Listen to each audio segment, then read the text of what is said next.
A continuación analizaremos el contrato de comodato. Habíamos hablado en el momento de hablar del contrato de mutuo sobre la especie y el género y que hablábamos de un contrato de uso, un contrato de préstamo de uso al comodato y un contrato de préstamo de consumo al mutuo. En este caso estamos hablando de un contrato de uso, el comodato. ¿Qué es el comodato? El 1533 lo define. Hay comodato si una parte se obliga a entregar a otra una cosa no fungible, mueble o inmueble, para que se sirva gratuitamente de ella y restituya la misma cosa recibida. Acá, de igual manera, dos partes, una parte a la que llamamos comodante, la otra parte a la que llamamos comodatario, en la cual esta parte comodante se obliga a entregar al comodatario una cosa no fungible, ¿sí?, para que el comodatario, se sirva gratuitamente de esa cosa y a la vez se obliga a restituirle al comodante la misma e idéntica cosa, la misma cosa recibida. Acá lo que vemos es un contrato en virtud del cual una parte, el comodante, desea favorecer al comodatario con la celebración de este contrato. ¿Favorecer por qué? Porque le entrega una cosa para que el comodatario se sirva de ella con todos los beneficios que ello implica, sin esperar contraprestación a cambio de ese servirse de ella. Sin duda que esta es una actitud y una conducta que está primada o atravesada por sentimientos de altruismo, de liberalidad, de donación, de desprendimiento. Sigue siendo el contrato de comodato la figura que tenía en Vélez del contrato de beneficencia. Sin duda, por razones de amistad, por razones personales, por razones de sentimiento que unen al comodante con el comodatario, se puede llegar a concluir este tipo de contratos con esa finalidad, con ese carácter esencialmente gratuito, esa intención de favorecer al otro, entendiendo en ese favorecer una beneficencia, un altruismo, una liberalidad. ¿Cuáles son los elementos esenciales del contrato de comodato? Esta entrega de la cosa para que el comodatario se sirva de ella, ¿sí?, cosa que puede ser mueble e inmueble según el mismo texto de la ley, para que se sirva de ella, y la obligación de restituir, que, transcurrido el plazo que se estipule en el contrato, el comodatario se obliga, como bien lo dice, restituya la misma cosa recibida al comodante. Para que se sirva de ella, ¿a qué nos referimos con que se sirva de ella? Valerse de la cosa y de los beneficios que ese uso de la cosa le atribuye al comodatario, a cambio de nada, porque es un contrato esencialmente gratuito. Ahora, ¿cómo debe valerse de esa cosa? ¿De qué manera? Y sin duda, como en la mayoría de los contratos que se celebran, en virtud de lo estipulado en el contrato, en virtud de lo estipulado en el clausulado, de acuerdo a lo pactado. El comodatario se va a servir de esa cosa. ¿De qué manera? De acuerdo a lo estipulado en el contrato, de acuerdo a lo que han estipulado y acordado las partes. Ahora, ¿qué pasa si nada dijeron sobre eso? Y bueno, tendré límites, sin duda que tendré límites. Y uno de ellos será, si nada dijeron las partes sobre el destino que le voy a dar a la cosa de la que me voy a servir, será el destino que tenía la cosa al momento de celebrar el contrato. O bien, otro parámetro de atribución de la manera de servirse será el uso que tengan cosas análogas al momento de la celebración del contrato. Esto sin duda constituye el límite a este beneficio gratuito que el comodante otorga al comodatario y que sin duda obliga al comodatario a no llevar adelante acciones o a abstenerse de realizar acciones que vayan más allá del límite establecido, ya sea porque fue pactado o ya sea porque se le atribuya un destino similar al de cosas análogas o al que tenía la cosa al momento de celebrarse el contrato. ¿Qué cosas pueden ser objeto de un contrato de comodato? El mismo 1533 lo dice. cosa no fungible, muebles o inmuebles. A diferencia de lo que veíamos en el mutuo, la cosa no fungible ya sabemos que es aquella que no perece o no se destruye con el primer consumo o uso, sino que sigue persistiendo y puede ser mueble o inmueble. ¿Qué forma tiene el contrato? El contrato de comodato es un contrato no formal. La forma la eligen las partes. Y esto también responde al carácter de gratuidad. Decimos que es un contrato de beneficencia, marcado y atravesado por el altruismo, la liberación, estas ganas del comodante de favorecer al comodatario. Estos sentimientos de beneficencia, de liberación y de altruismo hacen que no se esté pensando en una forma impuesta que implique una rigurosidad. Entonces, un contrato no formal que responde a ese beneficio, esa no formalidad responde al carácter de beneficio que termina teniendo el comodatario, y las partes asignarán la forma que mejor estimen para sus intereses. Decimos que el contrato de comodato tiene como objeto cosas no fungibles. Ahora, ¿puede llegar a tener como objeto cosas fungibles? Sí, pero con la condición prevista en el artículo 1534. El préstamo de cosas fungibles solo se rige por las normas del comodato si el comodatario se obliga a restituir las mismas cosas recibidas. A diferencia del mutuo, no las recibe en propiedad, por lo tanto no podrá usarlas y consumirlas, y por lo tanto no le será válida la posibilidad de restituir las mismas cosas en igual cantidad y calidad, sino que solamente se regirán por las reglas del comodato si y solo si el comodatario se obliga a restituir exactamente las mismas cosas que recibió. Caso contrario, se aplicarán las reglas del mutuo. ¿Quiénes no pueden ser parte de un contrato de comodato? ¿Cuáles son las prohibiciones establecidas? Y al respecto, el artículo 1535 lo establece. No pueden celebrar contrato de comodato los tutores, curadores y apoyos respecto de los bienes de las personas incapaces o con capacidad restringida bajo su representación. Inciso B, los administradores de bienes ajenos, públicos o privados, respecto de los confiados a su gestión, excepto que tengan facultades expresas para ello. Tutores, curadores y apoyos, recordemos los sistemas de apoyo que exigen en algunos casos del Código Civil, no pueden respecto de los bienes de su representado.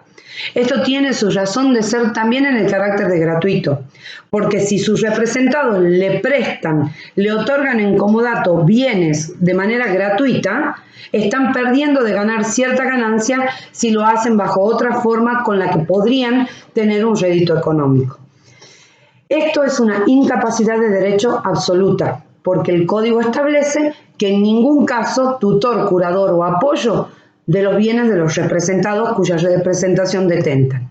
En cambio, en el inciso B tenemos una incapacidad de derecho relativa, porque nos dice que tampoco pueden ser parte de un contrato de comodato los administradores de bienes ajenos, públicos o privados, respecto de los confiados a su gestión, excepto que tenga facultades expresas para ello. Si en un contrato un administrador de bienes ajenos tiene facultades para recibir en comodato los bienes que le fueron confiados, sí podrá ser parte, pero debe estar expresamente detallado en el contenido contractual. ¿Cuáles son las obligaciones que tiene el comodatario? El que recibe la cosa para poder hacer uso y goce y servirse de ella gratuitamente. El 1536 las enumera. Usar la cosa conforme al destino convenido. A falta de convención, puede darle el destino que tenía al tiempo del contrato, el que se da a cosas análogas en el lugar donde la cosa se encuentra o el que corresponde a su naturaleza. Fíjense cómo el usar la cosa lo podemos ver como derecho y como obligación. Primera obligación, usar la cosa conforme al destino convenido. ¿Cuál es el destino convenido? El pactado en el contrato. ¿Qué pasa si no se pactó nada? El comodatario debe usar la cosa conforme al destino que la misma tenía al momento de la celebración del contrato, conforme al que se le da a las cosas análogas en el lugar de celebración del contrato o bien al que corresponde por su naturaleza. Obligación número 1 del comodatario: usar la cosa conforme al destino convenido y o al de situaciones análogas en el momento de la contratación. Segunda obligación: pagar los gastos ordinarios de la cosa y los realizados para servirse de ella. Esto es lógico, porque si ya tiene la beneficencia o la posibilidad de servirse de la cosa y de hacer uso de ella, responde a un principio de justicia que tenga que mantenerla y conservar la cosa y pagar todos los gastos necesarios, ordinarios necesarios para conservar la cosa y que ésta no se deteriore o no perezca. Y va de la mano del inciso C: conservar la cosa con prudencia y diligencia. Esto de prudencia y diligencia es una norma abierta que responde a no obrar con culpa, porque en caso, ¿cómo debe actuar? Poniendo la prudencia y diligencia sin duda que pondría en la atención de las cosas propias. Debe conservar la cosa en excelente estado, ¿sí? Y responder por todos los daños que se le produzca a la cosa, que no haya hablado, digamos, por todos los daños que se le produzca a la cosa hecha por dolo o culpa de hechos propios o de terceros dependientes de él, ya sean familiares o no. Esto de obrar con diligencia y prudencia, conservar la cosa en buen estado, va todo relacionado. Sin duda, hacer uso de la cosa de acuerdo al destino convenido van a ser todos obligaciones que en caso de ser perfectamente cumplidas no habrá ningún problema. Ahora bien, en esta norma abierta de conservar la cosa y de actuar con prudencia y diligencia, como dice el código, se analiza la responsabilidad subjetiva de no actuar con culpa o con dolo al momento de analizar sobre la responsabilidad. La otra obligación que tiene surge de la misma definición: restituir la cosa. Esto es sin duda una consecuencia directa de la naturaleza temporaria que tiene el contrato, ¿sí? Es un contrato que dijimos, en virtud del cual una parte entrega para que se haga, para que el comodatario pueda servirse de la cosa, obligándose a restituirla. Al decir que se obliga a restituirla, sin duda que lleva un tiempo. ¿Qué debe restituir? La cosa más los accesorios y los frutos.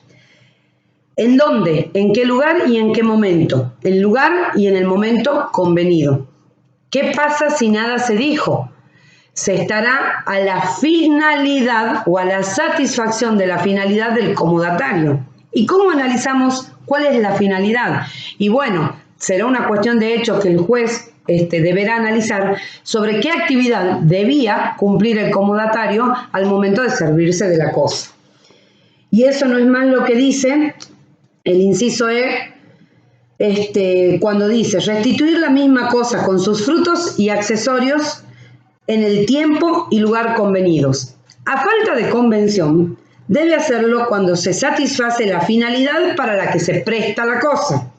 Si la duración del contrato no está pactada ni surge de su finalidad, el comodante puede reclamar la restitución en cualquier momento. ¿Cómo analizamos la finalidad? De acuerdo a la actividad que deba cumplir el comodatario con la cosa prestada. Y si nada está pactado y tampoco surge la finalidad del contenido contractual, el comodante puede reclamarla en cualquier momento. Si hay varios comodatarios, responden solidariamente, el principio de deudores comunes.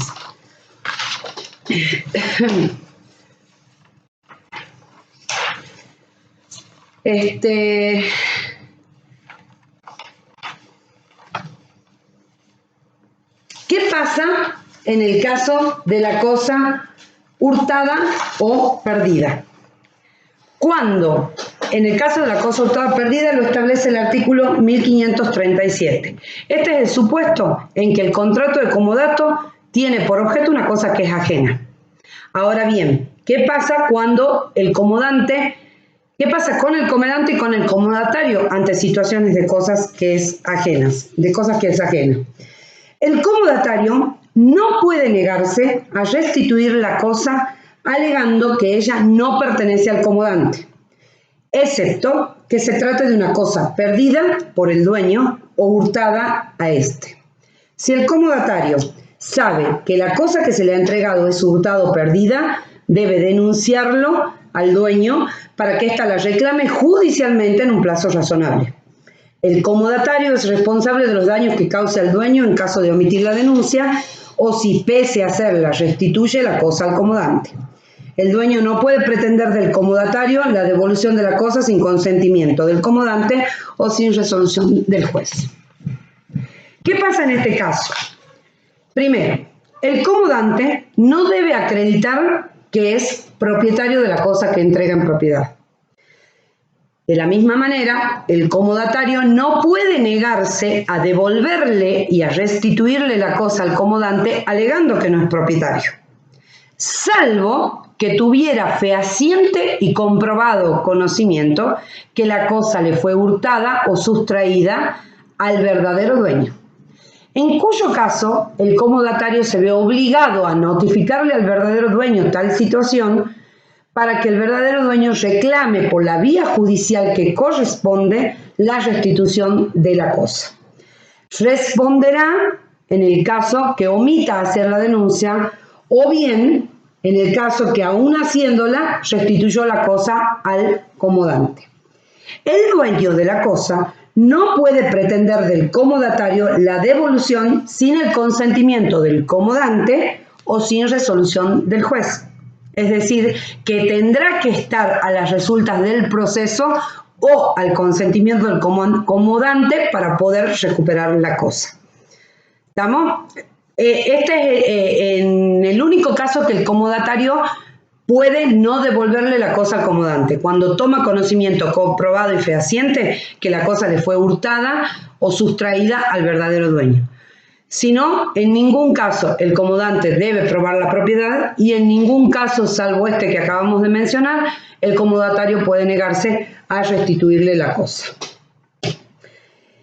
¿Qué dice el artículo 1538 sobre los gastos? El comodatario no puede solicitar el reembolso de los gastos ordinarios realizados para servirse de la cosa. Tampoco puede retenerla por lo que le deba al comodante, aunque sea en razón de gastos ordinarios de conservación. Acá volvemos a distinguir en gastos ordinarios y gastos extraordinarios. Los gastos extraordinarios son aquellos que exceden a la órbita del contrato y que en algunos casos, cuando sean de una cuantía lo suficientemente importante, deberán pedirse autorización al comodante. Pero en ninguno de los dos casos el comodatario podrá negarse a restituir la cosa como garantía del reembolso de esos gastos. Ya dijimos, los gastos ordinarios son una obligación de asumir. Y los gastos extraordinarios tendrá derecho a pedir el reembolso si fueron autorizados y debidamente comunicados. Ya vamos a ver en las obligaciones del comodante, pero en ningún caso el negarse como garantía, actuando como garantía la cosa de la restitución de esos gastos. ¿Qué pasa ante la situación de una restitución anticipada? 1539. El comodante puede exigir la restitución de la cosa antes del vencimiento del plazo en dos situaciones.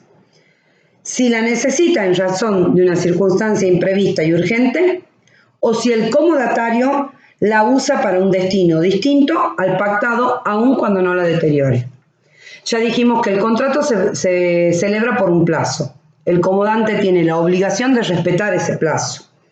En los dos únicos casos en donde él puede exigir la restitución sin respetar el cumplimiento del plazo es cuando él necesite la cosa por una necesidad imprevista y urgente, y esto tiene su razón de ser en el carácter gratuito, porque es lógico que si él la necesita, pretenda la restitución de la cosa que satisfaga esa necesidad. Ahora bien, fijémonos que el código habla de imprevista, es decir, que no pudo preverse, y urgente, que no admite demora y no admite el tiempo del cumplimiento del plazo del contrato. Situaciones de hecho que deberán ser comprobadas en el momento. Y el segundo caso que le da al comodante el derecho de solicitar la restitución anticipada es cuando el comodatario le dio un destino distinto al pactado en el contrato. aun cuando no esté deteriorada. Pero por obligación, el comodatario tiene que darle el destino pactado en el contrato. ¿Cuáles son las obligaciones del comodante? El 1540 las define y son muy claritas en resumen de todo lo que venimos diciendo. Primero, entregar la cosa en el lugar y tiempo convenidos, ¿sí? Esto se convierte en una obligación de dar, ¿sí? Recordemos que la entrega ya no es un elemento constitutivo, es una obligación de dar. Segundo, permitir el uso de la cosa durante el tiempo convenido. Constituye una obligación de hacer, dejar al comodatario, permitirle al comodatario servirse de la cosa conforme las pautas y el tiempo convenido en el contrato. Responder por los daños causados por los vicios de la cosa que oculta al comodatario. En el caso de que los vicios ocultos hayan generado daños al comodatario y que éste al momento de la celebración del contrato no los haya conocido, el comodante deberá responder por todos los daños y perjuicios que esos vicios les haya provocado. Y cuarto, reembolsar los gastos de conservación extraordinarios que el comodatario hace si éste los notifica previamente o si son urgentes. Un poco lo que hablamos respecto a la distinción de gastos ordinarios y extraordinarios. Los ordinarios no tienen derecho a ser reembolsados por parte del comodante. Ahora, respecto de los extraordinarios, sí. Y recordemos que deben ser notificados previamente. Acá la doctrina se plantea si son notificados, una simple puesta en conocimiento o bien implican una autorización. Y que sean urgentes, en cuyos casos deberán ser reembolsados todos los gastos en carácter extraordinario que haya realizado el comodatario. Y por último, ¿cuáles son las causas de extinción de un contrato de comodato? Primero, el 1541 los establece. El comodato se extingue por destrucción de la cosa. No hay subrogación real ni el comodante tiene obligación de prestar una cosa semejante. Si la cosa llega a destruirse por el motivo que fuera, se extingue el contrato porque hay imposibilidad de cumplimiento, porque la cosa que era objeto del contrato pereció. Ahora, fíjense que la ley dice no hay subrogación real. Esto implica que no es obligación del comodante sustituir la cosa destruida por una semejante. Segundo, por vencimiento del plazo. Se haya usado o no se haya usado la cosa prestada, sin duda que el vencimiento del plazo es el modo de extinción más común de los contratos, específicamente el contrato de comodato, haya sido el plazo manifestado de manera expresa o tácita, pero el vencimiento del plazo, segunda causal de extinción. Tercero, por voluntad unilateral del comodatario. Puede ocurrir que el comodatario decida devolver la cosa ante el tiempo convenido y es perfectamente posible. Y de igual manera, en el último caso, por muerte del comodatario. Recordemos que venimos hablando que es un contrato de beneficencia que está atravesado por el altruismo, por el desprendimiento, por sentimientos de querer favorecer al comodatario. Entonces, normalmente siempre se van a tener en cuenta las condiciones personales del comodatario. Entonces, ante la muerte del comodatario, sin duda va a ser un causal de extinción, salvo que se haya pactado expresamente que la muerte del comodatario no es causal de extinción. Eso es lo que dice el inciso B, por muerte del comodatario, excepto que se estipule lo contrario o que el comodato no haya sido celebrado exclusivamente en consideración de su persona.